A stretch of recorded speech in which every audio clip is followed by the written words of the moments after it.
የጻፈው ሙሴ። ትሪኒቲ የሚባል ከአብ የተወለደ ከአብ የሚሰርጽ ከአብ ጋር እኩል የሆነ ሶስት አካል ያለው ምናምን እንደዚህ አይነት አምላክ እህቴ የለም። እንደዚህ አይነት መጽሐፍ ቅዱስም አያስተምረውም። አምላክ ብቸኛ ነው እህቴ። እግዚአብሔር ከዚህ ነገር ይንቀልልሽ ይሄንን ትምህርት። የሆነ መልአክም ልኮ ይሁን ዕብራውያን መጽሐፍ ምዕራፍ 1 ላይ መላእክት ሰዎች ይድኑ ዘንድ ለማገዝ የሚላኩ መናፍስት ናቸው ይላል እና ለጳውሎስ እንደተገለጠ ወይ ተገልጦሽም እኔ የምችለውን እነግርሻለሁ፣ ሰዎች የሚችሉትን ይነግሩሻል። እውነትንና እምነት ከፍርሃት ወጥተሽ አምላክን በትክክለኛ መንገድ እንድታመልኪው የሚያደርገው ራሱ አምላክ ነው፣ ልብሽን የሚከፍተው። እኔ አልችልም፣ ግን እውነትን እነግርሻለሁ። ትሪኒቲ የሚባል ነገር የለም። ኢየሱስ ራሱ አምላክ አለው። ወደ አምላክ ያደርጋለሁ አለ። በብርታቱ ጊዜም ይሁን በድካሙ ጊዜ የሚጸልይለት አምላክ አለው።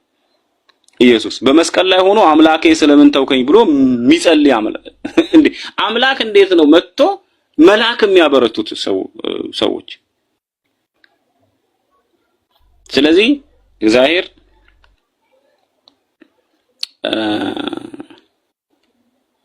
ይክፈትልሽ ልብሽን ከዚህ ትምህርትና አስተምሮ እንድትወጪ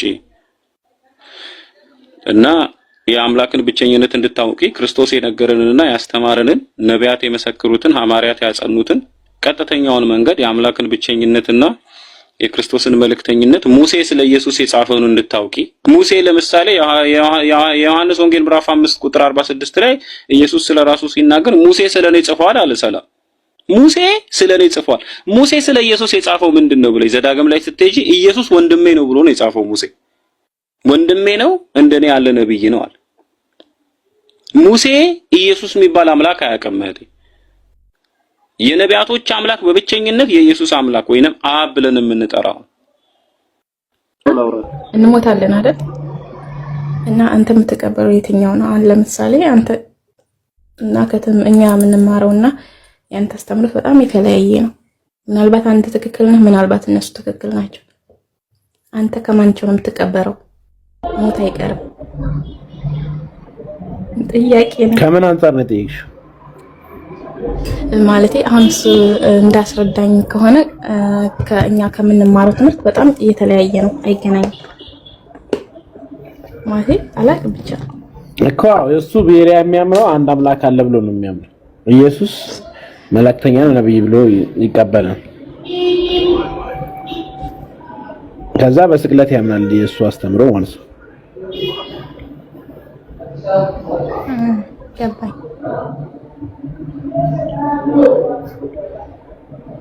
ገብቶሻል? ሰላም። አሁን ግን ያስረዳሽ ነገር ገብቶሻል አይደል? አመጣጡን መሰረቱን ነው ያስረዳሽ የነበረው ቤሪያና አንቺ ግን አሁን ስላሴን ተረድተሻል? በትክክል ገብቶሻል? ኦር ተመልሶልሻል?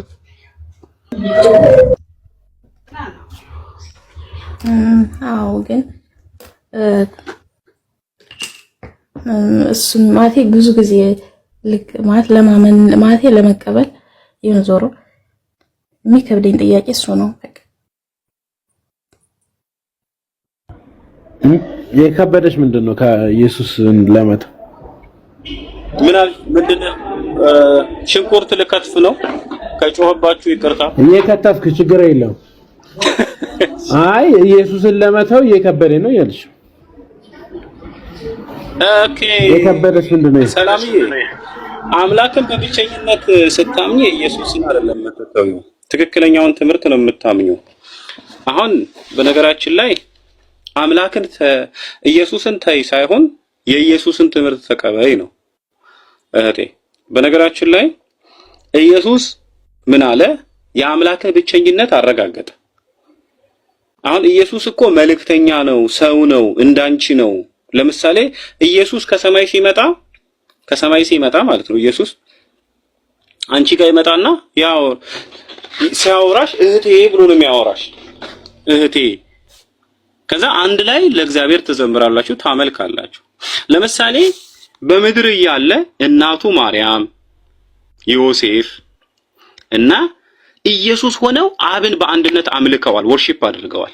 አይሽ ላሳይሻ የሉቃስ ወንጌል ምዕራፍ 2 ላይ የሚገርምሽ እንደዚህ ይላል፣ ወላጆቹም በየዓመቱ በፋሲካ በዓል ወደ ኢየሩሳሌም ይወጡ ነበር።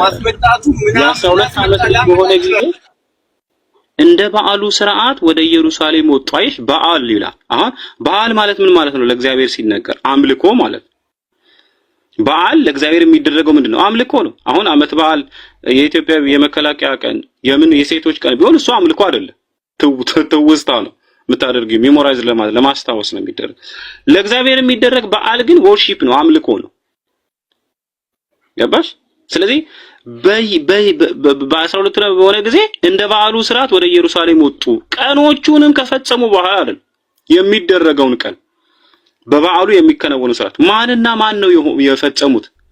ኢየሱስ፣ ማርያምና ዮሴፍ። እግዚአብሔር ያሳየሽ።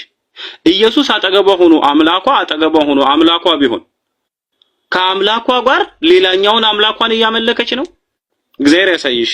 ሰላም ኢየሱስ አምላኳ ነው አጠገቧ ያለው፣ አምላኳ መሆኑን ረስታ የ12 ዓመት ልጅ ነው። ከዛ ከአምላኳ ጋር ሆና ሌላ አምላክ እያመለከች፣ የማንን አምላክ? የአምላኳንም አምላክ የራሷንም አምላክ የሚባለውን አብን። ይሄ ዶርቲ ነው በቃ። እንደዚህ የሚባል ነገር ግን ኢየሱስ ምን አድርጓል? አሁን እዚህ ጋር ስትመለከቺ አብን አመለክ። አብን ካመለከ ምንድነው? እሱ አምላክ አይደለም፣ የሚያመልክ አምላክ የለም። አሁን አንዳንዴ ሰላምዬ ምን ይላሉ መሰለሽ? ስጋ በመልበሱ የፈለኩት ነገር የአምላክን ብቸኝነት ማመን ክርስቶስን መካር ሳይሆን የክርስቶስን ትምህርት መቀበል ነው። ስለዚህ አሁን ቅድም የሉቃስ ወንጌል ምዕራፍ 2 ቁጥር 46 እና 41 ጀምሮ ኢየሱስ፣ ማርያምና ዮሴፍ አብን አመለኩ፣ አንድ ላይ ማለት አብን አመለኩ። የሚገርምሽ ነገር ስለዚህ አሁን ኢየሱስ፣ ማርያምና ዮሴፍ ኢየሱስ አጠገቧ ሆኖ እናቱ አስቢው በ12 ዓመቱ አታውቀውም ነበር አምላክ እንደሆነ። አንዳንድ ሰዎች ምን ይላሉ መሰለኝ? ከማህፀኗ ጀምሮ አምላኳ ነው፣ ከማህፀን ጀምሮ አምላኳ ነው፣ ስለዚህ ታውቀው ነበር ይላሉ። እንደውም አምላኬ ብላ ጠርተዋለች፣ ክፍል ባለመረዳት ማለት ነው። ለምሳሌ የሉቃስ ወንጌል ምዕራፍ 1 ላይ በአምላኬ በመድኃኒቴ ሐሴት አደርጋለሁ ስትል ልጇን ነው መድኃኒቴ ያለችው። ልጇን መድኃኒቴና አምላኬ ብላ በዛ ቀን ገና ሳይወለድ እምታውቅ ከሆነ እንዴት ነው ልጇ ከተወለደ በኋላ ረስታ ነው አምላክነቱን የማታመልከው? አይደለም። ሉቃስ ወንጌል ምዕራፍ 1 ላይ አምላኬ መድኃኒቴ ያለችው አብን ስለሆነ ነው፣ ልጇን አይደለም። ፈጣሪ ብላ ልጇን አታውቅም። ልጇንማ ምንድነው የምትለው? በጠፋ ጊዜ ትጨነቃለች። አንዳንድ ሰዎች ምንም መለኮት ቢሆን ልጇ እኮ ነው ለዛ ነው ይላሉ። የማይመስል ነገር ስጋ ስለለበሰ። በነገራችን ላይ ስጋ ስለለበሰ ነው የሚል ትርጓሜ ይሰጣሉ። ስጋ ስለለበሰ የሚባል ነገር እህቴ አንድ ነገር ላስቀምጥልሽ። ስጋ የሚባለው ነገር ማንነት ነው የሰው እንጂ የሚለበስ የሚወልቅ ስትፈልጊው የምትለብሺው ምናምን ነገር አይደለም። በዶክትሪን ትምህርተ ስጋዊን ሲያስተምሩ ምን ይላሉ መሰለሽ? መለኮትና ስጋ በመዋሃድ በተዋህዶ ባለመነጣጠል ባለመደራለቅ ምናምን የክራይስት ማንነት ነው ምናምን የሚባል ነገር አለ። እሱ ሌላ ጊዜ አበጥረን አጠንፍፈን በደንብ ዱቄት አድርገን እናየዋለን። ከኔ ጋር ችግር የለውም። ስለዚህ ምን አለ መሰለሽ? ክራይስት ግን ሰው ነው። አሁን ራሱ በሰማይ አምላኩን ያመልካል። የሚገርምሽ ነገር ዕብራውያን መጽሐፍ ምዕራፍ 8 ላይ ወርሺፕ እንደሚያደርግ ቃል በቃል ተቀምጧል። ዕብራውያን መጽሐፍ ምዕራፍ 2 ቁጥር 13 ላይ ቃል በቃል ወርሺፕ እንደሚያደርግ ተቀምጧል። የዮሐንስ ራዕይ ምዕራፍ 2 ቁጥር 12 በግልጽ ቃል ተቀምጧል። ምዕራፍ 3 ቁጥር 10 በግልጽ ቃል የተቀመጡ ኢየሱስ ቆሮንቶስ መጽሐፍ ምዕራፍ 15 ቁጥር 28 ላይ በግልጽ ቃል ተቀምጧል። የቆሮንቶስ መጽሐፍ ምዕራፍ 10 ምዕራፍ 11 ላይ የወንድ ራስ ሴት ክርስቶስ ነው፣ የሴት ራስ ወንድ፣ የወንድ ራስ ክርስቶስ፣ የክርስቶስ ራስ ወይንም ገዢ እግዚአብሔር ነው ብሎ መጽሐፍ ያስቀምጣል። ስለዚህ እህቴ አንድ አምላክን ተገዢ ሲባል ክርስቶስን ካቺ ማለት አይደለም። ምን መሰለሽ? እኔ ቀድሞ የሥላሴ አማኝ ነበርኩኝ ከዛሬ 12 13 14 ዓመት በፊት ማለት የሥላሴ አማኝ ነበርኩኝ ከልጅነቴ ጀምሮ። ግን ከልቤ አጠንፍፌን ያወለቁት ለምን መሰለሽ? መጽሐፍ ቅዱስ ስለማይናገረው አንብቤ መርምሬ ፈትሼ ነው። ግን ከልጅነቴ ጀምሮ ከራሴ ጋር ስላደገ ያስፈራራኛል። ያ ዕውቀት ድሮ ማለት ነው ያስፈራራኛል። እንዴት ነው አሁን ኢየሱስን ሰው ነው ብዬ ማምነው እላለሁ። መጽሐፉ ግን ከእግዚአብሔር ዘንድ የተገለጠ ሰው ነው ይላል እኮ። ጭንቅላቴ ምን ይለኛል? እንዴት ነው ሰው የሚለው? ለኔ ብሎ ዝቅ ባለ ሰው ልለው ምን አላለሁ? ይሄ ጭንቅላቴ ላይ ድሮ የተደረገ ጭንቅላቴ ላይ የተሳለ ትምህርት ነው። ትምህርቱ ነው ጭንቅላቴ ላይ ያንን የሳለው። ለኔ ብሎ ዝቅ ብሎ መጥቶ ሞተ ምናምን እያለ የአምላክን ባህሪ ከሰውነት ጋር ቀላቅሎ እንድረዳ ያደረገኝ ከልጅነቴ ያደግኩበት ነው። ሰንበት፣ ሰርክ፣ ቅዳሴ፣ ማህሌት እያልኩኝ ያደግኩበት መቋሚያ እየወዘወዝ ከገበሮ እየደበደብኩ ያገደኩበት ዕውቀት በውስጤ ስር ሰዶ ግንድ አብቅሎ ቅጠልና ቅርንጫፍ ዘርግቶ በውስጤ ይዞኛል፣ እኔን ሆኗል።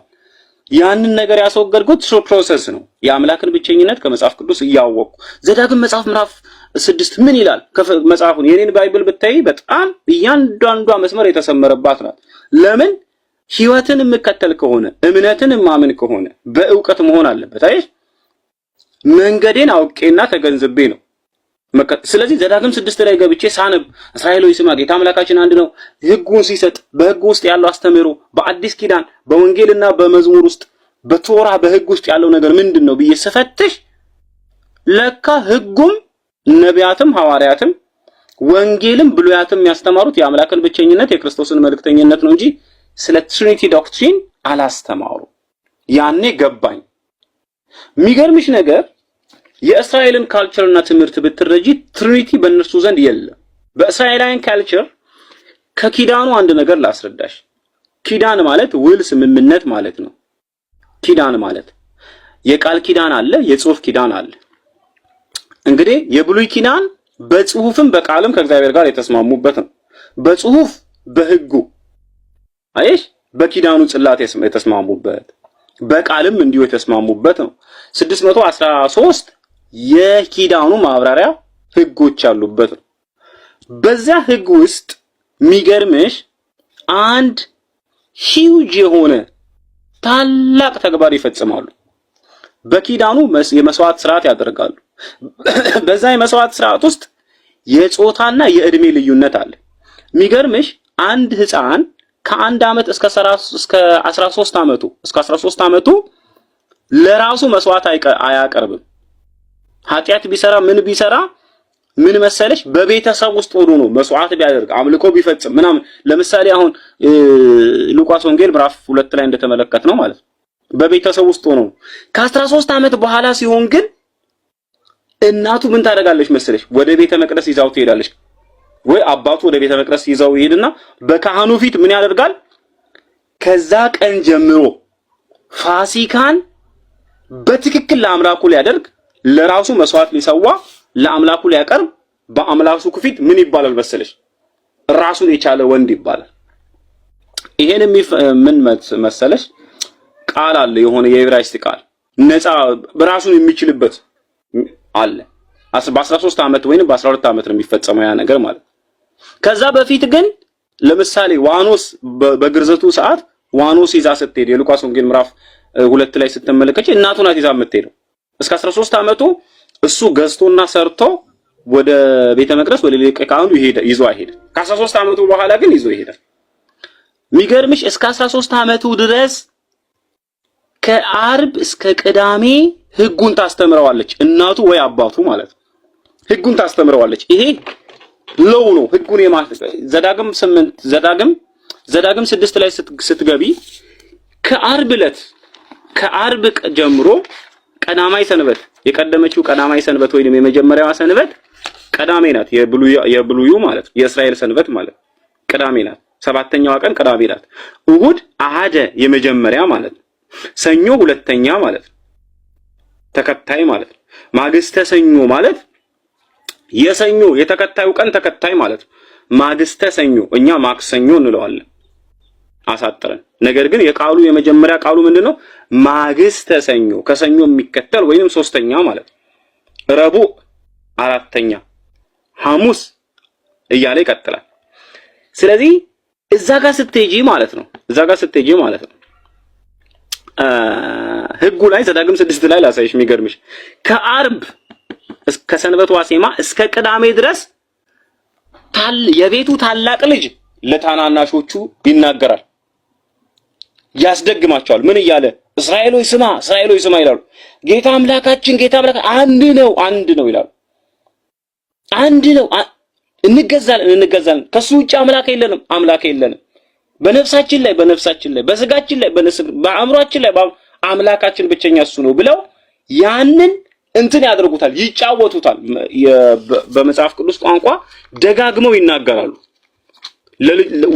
ታላቅ የቤቱ ታላቅ አሁን ለምሳሌ በቤታችሁ ለልጃችሁ ሃይማኖት ካላችሁ ለልጃችሁ ታስተምራላችሁ አይደል? እንደዛ እነሱ ዝም ብለው አይደለም አምላክ የሰጣቸው ልጆቻቸውን እንደዛ እንዳያስተምሩ አምላክ የሰጣቸው ሕግ ነው።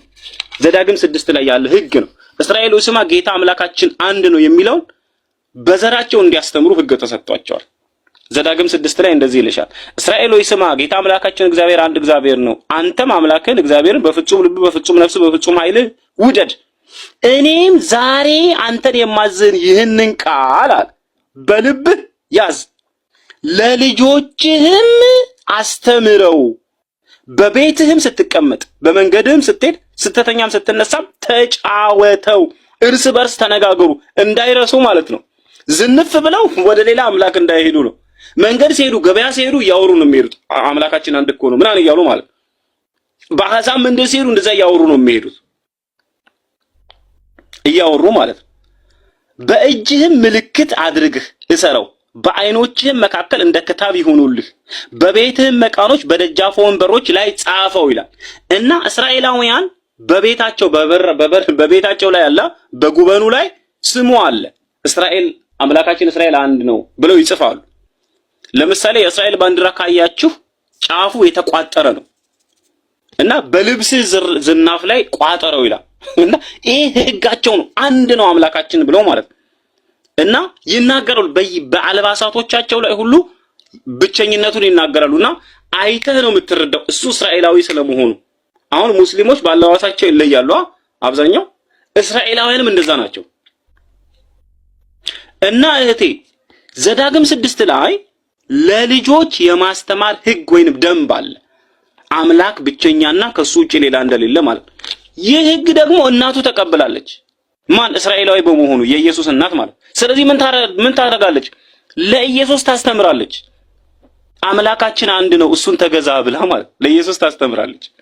ትሪኒቲ የሚባል ከአብ የተወለደ ከአብ የሚሰርጽ ከአብ ጋር እኩል የሆነ ሶስት አካል ያለው